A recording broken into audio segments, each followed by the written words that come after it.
MCR Pure Cotton Club, formals and casual shirts. சன்லேண்ட்ல சமைச்சா சக்தி தானா வரும். எக்ஸ்பர்ட்ஸ் கிட்ட ஆன்லைன்ல இங்கிலீஷ் கத்துக்க just ₹1 per minute. Visit angloenglish.com. குப்பமேடே இல்லைன்னா நாங்கள் எப்படி பார்க்க போனாலும் ஒரு 1500 குடும்பம் நாண்டுக்கிட்டு தான் செத்து இருப்போம்.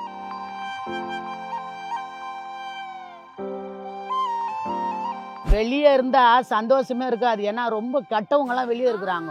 அங்கெல்லாம் வெளியெல்லாம் கெடுக்கிறாங்க, அந்த மாதிரிலாம் சொல்றாங்க. அந்த மாதிரி இங்க எதுவும் நடந்தது இல்லை. எங்க அப்பா எங்க அம்மா விட்டு போயிட்டாரு. அப்போ நாங்கெல்லாம் 9 குழந்தைங்க அந்த ஊரை விட்டு கொருக்குப்பேட்டில இருந்து இங்க வந்தோம். அவங்க யாருமே எங்களுக்கு சோறு போடல. நாங்க குப்பமேட்லயே வந்து தங்கி இங்கேயே சம்பாதிச்சு இங்கேயே சாப்பிட்டுக்கின்னு இந்த குப்பமேட்லயே இருந்தோம். இந்த குப்பை தான் எங்களுக்கு சோறு போட்டுச்சு. இந்த மழையிலையும் காத்துலையும் சேத்துலையும் எங்களுக்கு இதுதான் வீடு. இதுல தான் படுப்போம், இதுல தான் தூங்குவோம், இதுல தான் சாப்பாடும் செஞ்சு சாப்பிடுவோம். யாராவது இந்த கான்ட்ராக்ட்ல வேலை செய்யறவங்க ஐயா ஒரு 10-50 பேருக்கு அரிசி கொடுங்க ஐயா அப்படின்னு சொன்னா கூட ஒரு வசதியா இருக்கிறாங்கன்னு வச்சுக்கோ, அவங்க கிட்ட போய் கேட்டு வாங்கிட்டு வந்து கொடுப்பேன் எல்லாருக்குமே.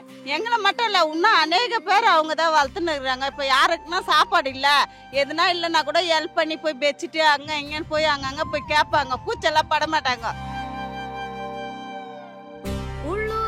எனி டைம் அந்த குப்பைக்காரங்களை உன் தையில கட்டி நிக்கிறிய, இவன் வீட்டுல சாவு இருந்தானா இது இருந்தானா என் புருஷன் கூட என்ன விட்டு போயிட்டான். என் குடும்பம் என் அக்கா தங்கச்செல்லாம் ஐயா இது என்ன இதுக்கு வர வேலையே இல்லை, இதை தட்டி விடுன்னுலாம் சொல்லுவாங்க. நான் ஒரு பொம்பளையா இருந்து என்னால என்னெல்லாம் பண்ண முடியும், எனக்கு அது வயசாயிடுச்சு, என்னாலேயே போராட முடியல. எந்த அரசாங்கமும் இந்த ஜனத்துங்களுக்கு வந்து ஒரு நல்லது கூட பண்ணதே கிடையாது. இங்கதான் எங்களோட வாழ்வாதாரம், இங்கதான் வச்சு சாப்பிடுவோம். குப்பையில வரோம், அதை ஏதோ இட்லி 1-2 துண்டு போடுவானுங்க, அதை துண்ணுவோம். எந்த நோய் வந்ததுலாம் நோய் இல்லாதவங்க மனுஷங்களை யாரும் இருக்க மாட்டாங்க. நோயே வந்தாலும் நாங்க எங்க போறோம், எல்லாம் சென்ட் வச்சுக்கின்னு வெளியே போவாங்க. எங்களுக்கு சென்ட்டே இதுதான். சொந்தம் பந்தன்றதுதான் கிடையாது. யாரெல்லாம் தமிழ்நாட்டுல குப்பை பொறுக்க வராங்களோ அத்தனை பேருக்கும் இங்க இடம் இருக்குது.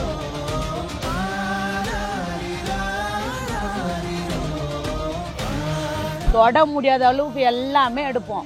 எலி செத்து போய் எல்லாமே வரும். விலை வந்த பொருள் எங்களுக்கு எது கிடைச்சிருக்குதுன்னா இந்த குப்பை மூடு தான் எங்களுக்கு விலை உயர்ந்த பொருள்.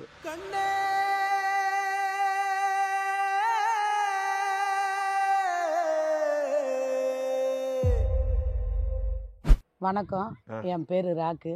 91லேருந்து குப்பை பொறுக்கிறோம்.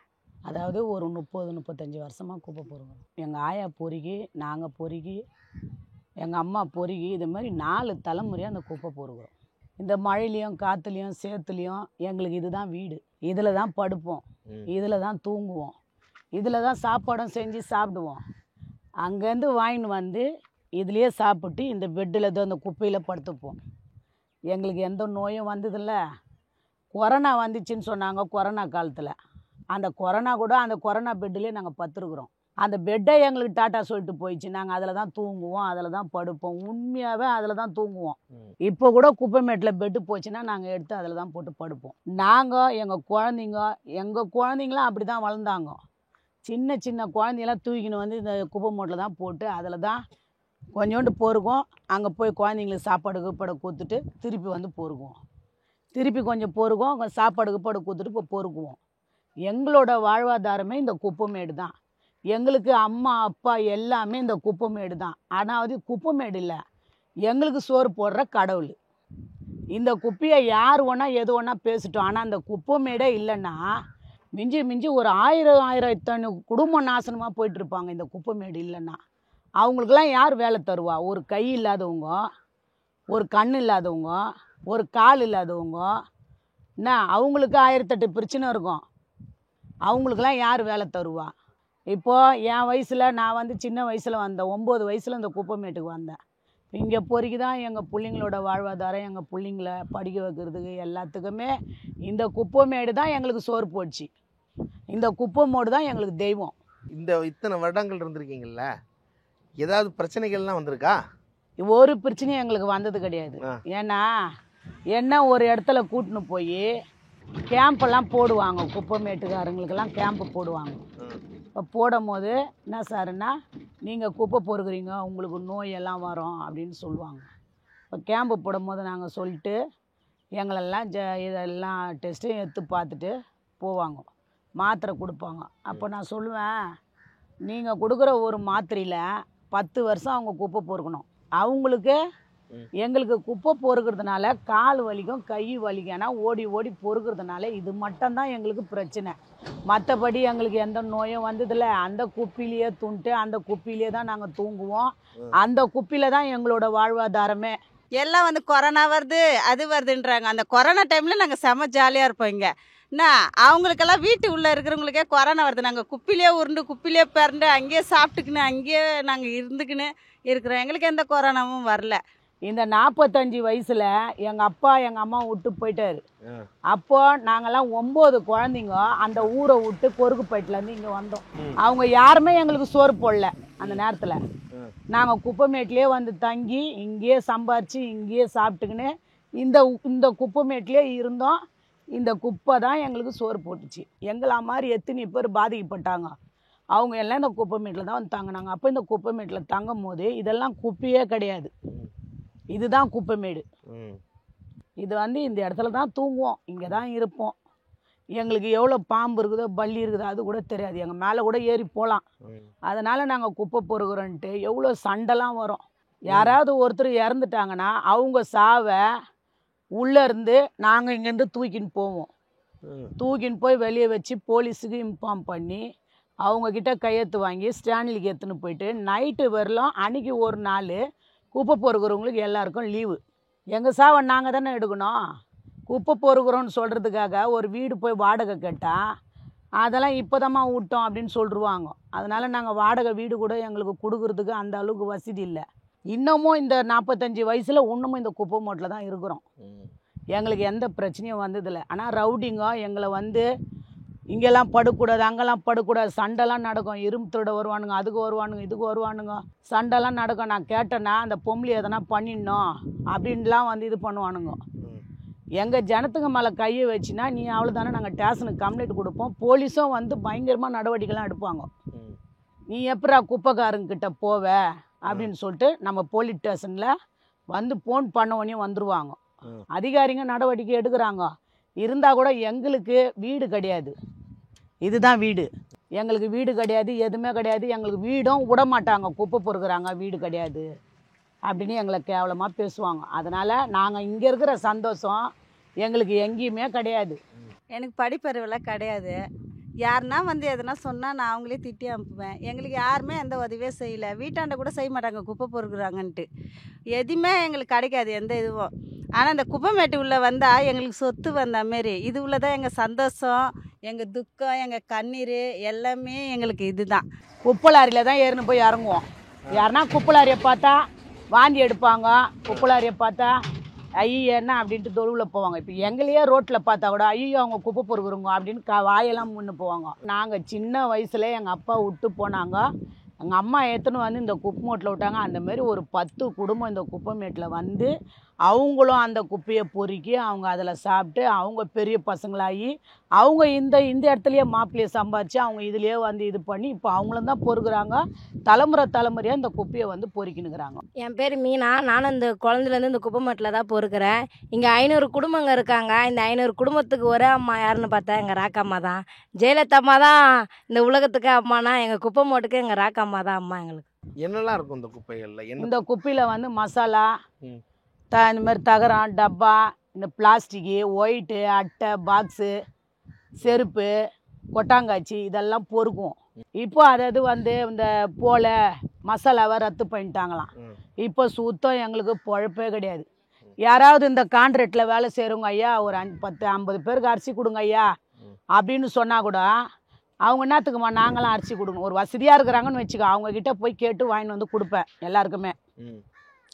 இப்போ கொரோனா டைமில் கூட எங்களுக்கு சாப்பாட்டுக்கு எதுவுமே இருக்காது. குப்பை லாரியிலேருந்து எடுத்துன்னு வந்து தருவாங்க. அதை தான் சாப்பிடுவோம் குழந்தையும் குட்டியுமா. நாங்கள் போய்ட்டு ஐயா ஒரு 5 கிலோ அரிசி கொடுங்க ஐயா, ஒரு 10 கிலோ அரிசி கொடுங்க ஐயா, எங்கள் ஜனத்துக்கு ஒரு 50 கிலோ கொடுங்க ஐயா, ஒரு 50 பேர் கொடுங்க ஐயா, 10 பேர் கொடுங்க ஐயா அப்படின்னு சொல்லுவாங்க. நாங்கள் வாங்கின்னு வந்து எல்லாருக்கும் கொடுப்போம், எங்களுக்குள்ளே பகிர்ந்துக்குவோம். யாருன்னா பசினா கூட நாங்கள் பிச்சை கூட எடுத்து எங்களுக்கு சாப்பாடு வாங்கி கொடுத்துக்குறாங்க. என்ன குழந்தைங்கள தூக்கி வச்சுக்கோங்க, அவங்க எங்களெல்லாம் வளர்த்தவங்க அவங்க தான்.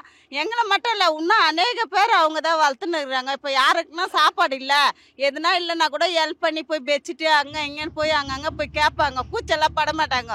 இப்படி தான் நாங்கள் வந்து இந்த குப்பை மேடே இல்லைன்னா நாங்கள் எப்படி பார்க்க போனாலும் ஒரு 1500 குடும்பம் நாண்டுக்கிட்டு தான் செத்துருப்போம். இதுதான் எங்கள் தெய்வம், இதுதான் எங்கள் குல தெய்வம், இதுதான் எங்களுக்கு அம்மா, இதுதான் எங்களுக்கு அப்பா.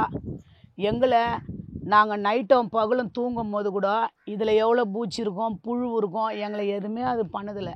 உள்ளே ரவுடி பசங்க வந்து ஒரே அமக்கலம் பண்ணுவாங்க, கலாட்டா பண்ணுவாங்க, நீ உள்ளே இருக்கக்கூடாதுன்னுவாங்க. இவங்களுக்கெல்லாம் குப்பைக்காரங்களுக்கெல்லாம் நான் தான் இவங்களுக்கு எதுனா நான் தான் போய் நிற்கணும். நான் தான் இந்த குப்பைக்கு இவங்களுக்கு எல்லாருக்குமே எது நடந்தாலும் நான் தான் முன்னே நிற்பேன். நாங்கள் இதே குப்பைமேட்டில் தான் இருக்கிறோம். எங்களுக்கு எதாவது ஒன்றுனா எங்கள் ராக்காக்கா தான் வருவாங்க. எதுவாக இருந்தாலும் அவங்கக்கிட்ட தான் சொல்லுவோம். நாங்கள் எந்த பிரச்சனைலாம் நைட்டில் பொறுக்கிறோம். நாங்கள் நைட்டில் எங்களுக்கு நாங்களே பலம், எங்களுக்கு யாருமே தேவையில்லை. அங்கெல்லாம் வெளியெல்லாம் கெடுக்கிறாங்க அந்த மாதிரிலாம் சொல்கிறாங்க. அந்தமாரி இங்கே எதுவும் நடந்ததில்லை. 1 மணிக்கு ஃபோன் பண்ணுவாங்க, ஒரே சண்டை வான்னு. 1 மணிக்கு நான் ஒரு பொம்பளை வர முடியுமா? ஆனாலும் வருவேன். என்ன தான் நடக்கும் பார்த்துக்கலாம் அப்படின்றதுக்காக 1 மணிக்கு உள்ளே வருவேன். 2 மணி வரும் ஒருத்தர் செத்துட்டான், எங்கள் ஆளுங்க யாருன்னா செத்துட்டாங்க, 2 மணி வரலாம் அந்த சாவு எடுக்கணும். ஒரு நாள் பூரா எங்கள் ஆளுங்களுக்கெல்லாம் நீங்கள் யாரும் உள்ளே போகக்கூடாது, அந்த சாவை எடுத்து முடிக்கிற வரலாம். அது அனாதி சாவாக கூட இருக்கட்டும். ஆனால் அது எப்படி சாவாங்க? அது எப்படி சாவாங்கன்னா உடம்பு சரியாக செத்துடுறாங்களா வயசானவங்க, அந்தமாரி சாவுறவங்கள நாங்களே அதை காசு போட்டு சாவு எடுத்துருவோம். அவங்க யாரா இருப்பாங்க? அவங்களாம் எங்கள் சொந்தக்காரங்க, இல்லை வெளியிலேருந்து குப்பை பொறுக்க வராங்கல்ல, அவங்களுக்கு யாருமே இருக்க மாட்டாங்க. அவங்கள எப்படி நாங்கள் அனாதின்னு விட முடியும்? நாங்களே ஒரு அனாதி தானே, விட முடியாதுல்ல. அதனால் அவங்களும் எங்கள் சாவுன்னு சொல்லி நாங்கள் அவங்க சாவெல்லாம் நாங்கள் தான் எடுப்போம். இங்கேருந்து சுடுகாட்டுக்கு போவோம். அண்ணே அவங்கக்கிட்ட காசு இல்லைண்ணே, சாவு எப்படின்னா எடுக்கணுன்னா அவங்க சொல்லுவாங்க, இதோ ஒரு 1500 கொடு, ஒரு 2000 கொடு, மீதியெல்லாம் வானா பாவம் ஏழைங்கன்றீங்கன்னா அவங்க சொல்லுவாங்க. அப்படி தான் நாங்கள் வந்து சாவு எடுப்போம். எங்களுக்குள்ளே வந்து எந்த ஒரு வேற்றுமதியெல்லாம் எதுவுமே கிடையாது. எங்களுக்குள்ளே சண்டை போட்டுப்போம், எங்களுக்குள்ளே ஒன்றாயிடுவோம். எங்களுக்குள்ளே வீடு கிடையாது, வாசல் கிடையாது, கூட குழந்தை தூக்கி வச்சுன்னுக்குது பேர். இதுதான் எங்கள் வாழ்வாதாரம், இதுதான் எங்களுக்கு சாப்பாடு, இதுதான் எங்களுக்கு தெய்வம், இதுதான் எல்லாமே. இந்த குப்பை தான் எங்களுக்கு கடவுள். எனக்காவது வருத்தப்பட்டிருக்கீங்களா? என்னடா இப்படி? நாங்கள் ஒரு வருத்தம் கூட பட்டுறதே கிடையாது. ஏன்னா நாங்கள் புதுசாக குப்பை பொறுக்க வரல, நானே சின்ன வயசுலேயே குப்பை பொறுக்க வந்துட்டேன். அப்போ எனக்கு எப்படி வருத்தம் இருக்கும்? நாங்கள் சின்ன வயசுலேயே குப்பை மேட்டுக்கு எங்களை விட்டாங்க. இந்த குப்பை மேடே இல்லைன்னா நாங்கள் ஒரு பெரியம்மா வீட்டுக்கு போய் கொஞ்சம் சாப்பாடு கொடுனா, ஐயோ நான் அவங்க துண்டு வைக்கிற வரலாம் நைட்டு வரல மூச்சுன்னு இருப்போம். அவங்க எப்போ கொட்டுவாங்கன்னு உக்கான்னு இருப்போம். எங்கள் பாப்பாங்கெல்லாம் இதில் எத்தனை வந்து தான் நாங்கள் வளர்த்தோம். எங்கள் தங்கச்சிங்க, எங்கள் தம்பிங்க, நான் தான் பெரிய பொண்ணு. அந்த இடத்த விட்டு, அந்த ஊரை விட்டு ஓடியாந்துட்டோம்பா இந்த இடத்துக்கு. இந்த இடம் தான் எங்கள் அம்மா வீடு, இந்த இடம் தான் எங்களுக்கு சொந்தம் பந்தம், இந்த குப்பை லாரி தான் எங்களுக்கு சொந்தம், இதுதான் எங்களுக்கு இந்த குப்பை லாரி தான் எங்களுக்கு கடவுள் மாரி. ஏன் வெளியே இருக்கிறது ஒரு சந்தோஷமா இல்லை? இங்கே வெளியே இருக்கிறது, வெளியே இருந்தா சந்தோஷமே இருக்காது. ஏன்னா ரொம்ப கெட்டவங்கெல்லாம் வெளியே இருக்கிறாங்க.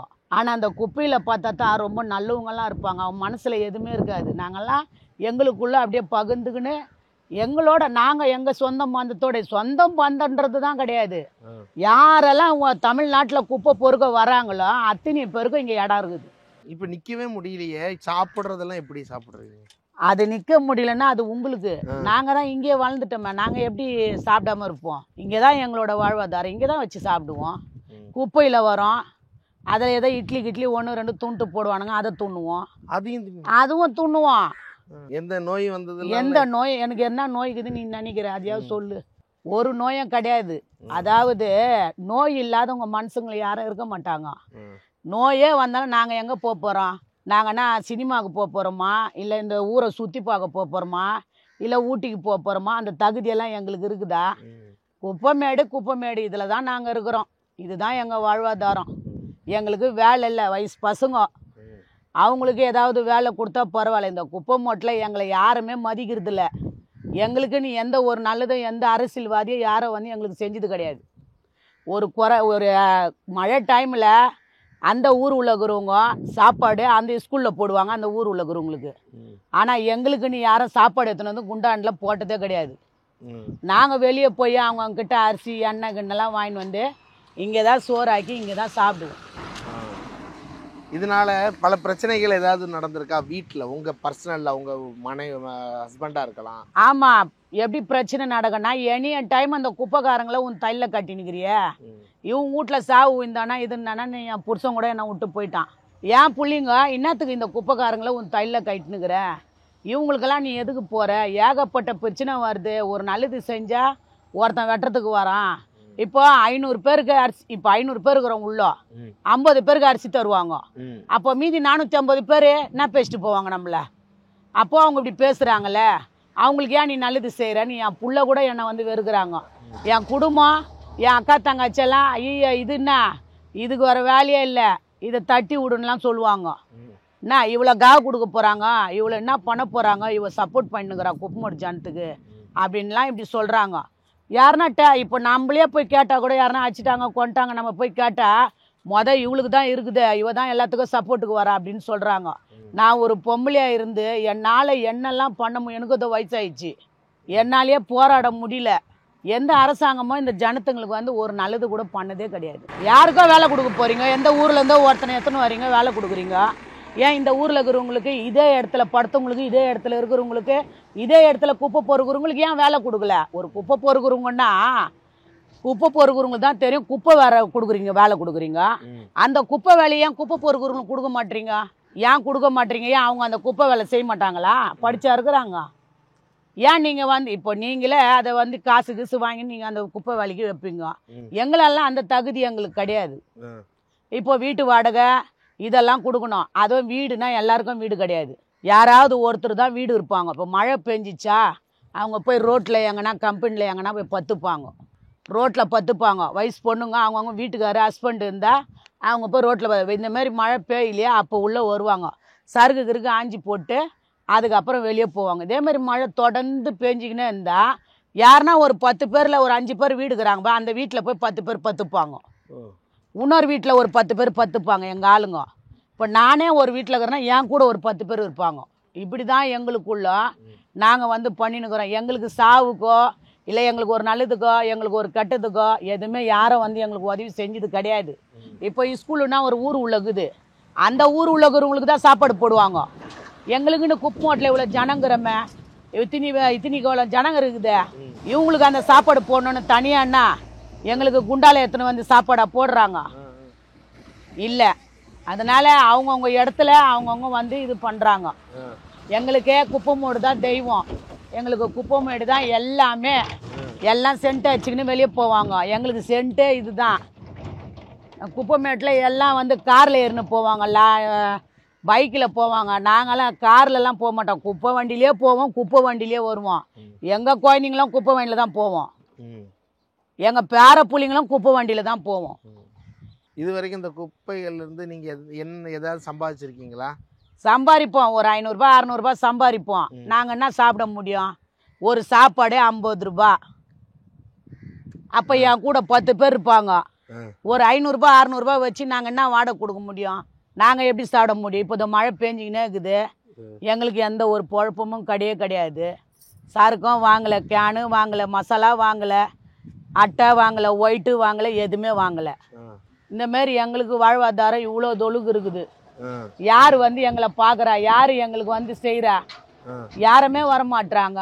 இப்போ இவங்கெல்லாம் பொறுக்குறாங்க, இவங்கெல்லாம் சின்ன வயசுலேருந்து இங்கேயே குப்பை பொறுக்கி இவங்க இங்கே இருக்கிற மாப்பிள்ளைங்களையே கல்யாணம் பண்ணிக்கின்னு அந்த மாப்பிள்ளையும் குப்பை பொறுக்குறாங்க, இவங்களும் குப்பை பொறுக்குறாங்க. இப்போ இந்த பையன் வயசு பையன் அவங்க அம்மாவுக்கு சம்பாரித்து அவன் ஒரு 300 400 எடுத்துன்னு போய் அவங்க அம்மாண்ட கொடுக்குறான். அதை என்ன வாடகை கட்ட முடியும்? அது வாடகைன்னா இந்த ஊர்லலாம் எங்கேயும் வீடு கிடையாது எங்களுக்கு. வெளி இடத்துல எங்கன்னா போனால் ஒருத்தர் வீடு விடுவாங்க, அவங்க ஜாமீனில் நான் என்ன இது ஒரே நாற்று அடிக்குது குப்பை பொறுக்குறவங்களாம் ஏன் வீடு விட்றீங்கன்னு கேட்பாங்க. எங்களுக்குன்னு வந்து யாரும் இங்கே சமூக குடும்பம் கட்டி கொடுக்கல, எங்களுக்குன்னு எந்த உதவியும் யாரும் செஞ்சது கிடையாது, நாங்களே தான் எல்லாமே. இருக்கையிலேயே என்னடா குப்பையில் இவ்வளவு கேவலமானது ஏதாவது பார்த்துருக்கீங்களா? குப்பையிலே நீங்கள் நிறைய குப்பையில் நிறைய பார்ப்போம், எல்லாம் தேவையில்லாத பொருளெல்லாம் வரும். என்னென்ன பொருள்லாம்? இதை மாதிரி ஒரு தலை ஊற்றிக்கிற துணி கிணி எல்லாம் வரும், அங்கே தான் நாங்கள் சாப்பிடுவோம். என்னெல்லாம் எடுத்திருக்கீங்க நீங்க? எல்லாத்தையுமே தொட முடியாத அளவுக்கு என்ன? தொட முடியாத அளவுக்கு எல்லாமே எடுப்போம். ஆஸ்பத்திரி குப்பை, நாய் கீயி, எலி செத்து போய் எல்லாமே வரும், அங்கதான் சாப்பிடுவோம். இப்போ மாடு செத்து போய் வரோம், ஆனா அங்கதான் பொறுக்கும். எலி செத்து போய் வரோம், ஆனா அங்கதான் துண்ணுவோம். கோழி, ஆடு, மாடு எது செத்துட்டாலும் தூக்கி குப்பில தான் போடுவாங்க, அதில் தானே போடுவாங்க. அங்கே தான் சாப்பிடுவோம், அங்கே தான் இருப்போம். இங்கே நிறைய நாய்க்குது, நிறைய நாய் அங்கேயும் செத்துரும். அந்த நாயை தூக்கி நாங்கள் எங்கே போட முடியும்? அது அங்கேயே இருந்து அது அப்படியே இருக்கும், அங்கே தான் நாங்களே தூங்குவோம். எங்களுக்கு எந்த ஒரு நோயும் வந்தது கிடையாது. இது ஏதாவது விலை வந்த பொருள் ஏதாவது கிடைச்சிருக்கா நீங்கள் பார்த்ததுல? விலை வந்த பொருள் எங்களுக்கு எது கிடைச்சிருக்குதுன்னா இந்த குப்பை மூடு தான் எங்களுக்கு விலை வந்த பொருள். இதுதான் எங்களுக்கு கடவுள். எல்லாருக்கும் இது குப்பை சொரங்க, உங்களுக்கு தங்க சொரங்க. ஆமாம், தங்க சொர்க்கம், தங்க பொதில் குத்துக்கிறாங்க எங்களுக்கு. இதுதான் பொதில். இந்த பொதில் இல்லைன்னா ஆயிரக்கணக்கான குடும்பம் செத்து போயிருப்பாங்க. இதுதான் எங்களுக்கு பொதில். குப்பை தான் புதையல். குப்பை தான் பொதில், குப்பை தான் கடவுள், குப்பை தான் எங்களுக்கு சாப்பாடு, குப்பை தான் எங்களுக்கு சோறு போகிறது, குப்பை தான் எங்களோட வாழ்வாதாரம். MCR Pure Cotton Club, formals and casual shirts. சன்லேண்ட்ல சமைச்சா சக்தி தானா வரும். எக்ஸ்பர்ட்ஸ் கிட்ட ஆன்லைன்ல இங்கிலீஷ் கத்துக்க just 1 rupee per minute. Visit angloenglish.com.